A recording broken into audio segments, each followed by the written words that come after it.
There, let's make pumpkin naan, pumpkin flatbread, whatever you want to call it. Great stuff. So first you need to cook the pumpkin, of course. Usually I roast all the pumpkins I make for whatever I make with it, soup, bread, whatever, because it gives it a better flavor. It makes it sweeter. But if you watched my other video on growing the Seminole, you've seen the one in the picture that was cut up. That is that half, and I'm not running the oven an hour for half a pumpkin. That's such a waste. So I put this in the pressure cooker for I think 20 minutes and it worked just fine. It's still warm, and while it's warm, as soon as I can peel it off, I peel it and put it in a strainer because there is a lot of liquid in these guys and I want this out or else I will need a whole lot more flour. So let's mix it up. Okay, at this point, and while the pumpkin's still a little bit warm at least, I add flour, and I add roughly the same amount of flour as pumpkin stuff. Now, go low on the flour first because you can always add more to get your dough together, but it's hard to take it out, obviously. The only spices I add in here is salt and nutmeg. That's because I like it plain. Certainly you can make this with sugar in it and pumpkin spice or whatever variation your taste buds, need. But for dinner, because it's a savory dinner, we'll do salt and nutmeg. Nutmeg is a good spice. And then here are all the seeds. They have been washed and they're drying out. I'll give them away for other people to grow Seminole pumpkins. And I'm gonna mix this up now. Yeah, that's sourdough. Going for the rice so I can make bread someday. I'll make a video on that too.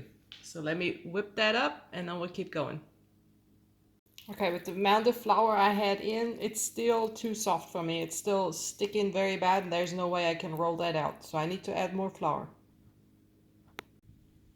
It's coming together a little better, but it's still sticky. So more flour. Okay, it's now holding up. This is a flour ball. It's no longer just liquidy. It's still very sticky though, and that's what's gonna make it hard to roll out, which means we need a whole lot more flour. Now, this is the key is to really, usually you would drain your pulp in the refrigerator overnight to get most moisture out of it. I didn't do that. I was impatient. I wanted to get it done. You need a lot less flour the drier your pulp is. Also from older pumpkins, like let's say they're half a year old or a year, it'll be easier too because naturally they already kind of dried out. So let's roll them out. Okay, so with well floured hands, not wet hands, don't do that. Floured hands, I'll take out about that much and then make a ball and roll the ball thickly in flour. And that's how I store them until I get ready to roll them out. Here they are. Time to roll them out. Always flour, generous flour.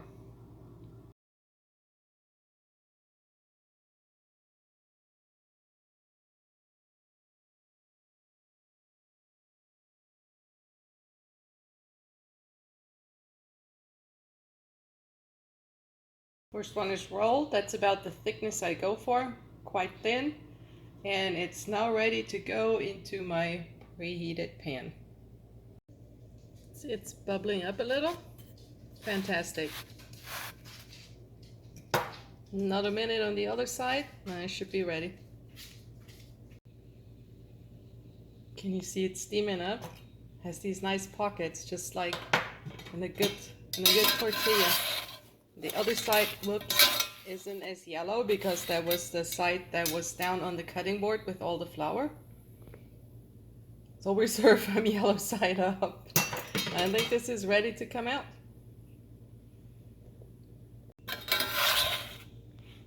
There we go. It's on the plate with a kitchen towel, and I cover this up just like I would with tortillas.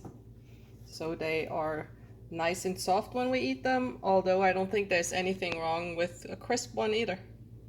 I got a couple more to go. Looking out the kitchen window while I'm preparing this, and look, there's another pumpkin. So many more to come, so many more things to cook. Look at these beautiful bubbles. It's fantastic. It's like naan bread. Yum. Don't worry if you didn't pick all the seeds out. It'll be just fine to eat. There's another one. There's another one. These are some real puffers. Now mind you, there, look how big this thing got. There is no baking powder or anything in it. It just does it like that. It's fabulous. Makes it lofty and airy inside, so when you pull it apart, it has these layers. It's really cool. It's almost funny how big it got. Love it. There it's already, waiting for dinner. So pretty, isn't it? Look. Look how nice the inside is. That's gorgeous. And now there's nothing left but to clean up the mess.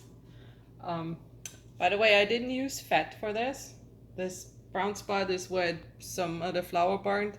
I didn't use any grease in that, just heat. And I think that makes them fluff up. And also you can do this with sweet potato, in which case you don't even have to drain it. But if you do it with sweet potato, make sure your tomato really is warm or basically hot when you mix it with the flour, or it doesn't work out well. But this is pretty cool. Nice way to use pumpkin. I probably should have mentioned that you can use this as wraps. You know, put lettuce in it, tomato, ham, cheese, whatever you're desiring. You can use it just like that. It's really good with some butter spread over it and then rolled up, and just eat it with a meal or with soup. Dip it in it, stews. It's so versatile, and when you make these, once they are covered up and all cooled, you can store them in the fridge for quite a few days, and they're handy, good snack to go.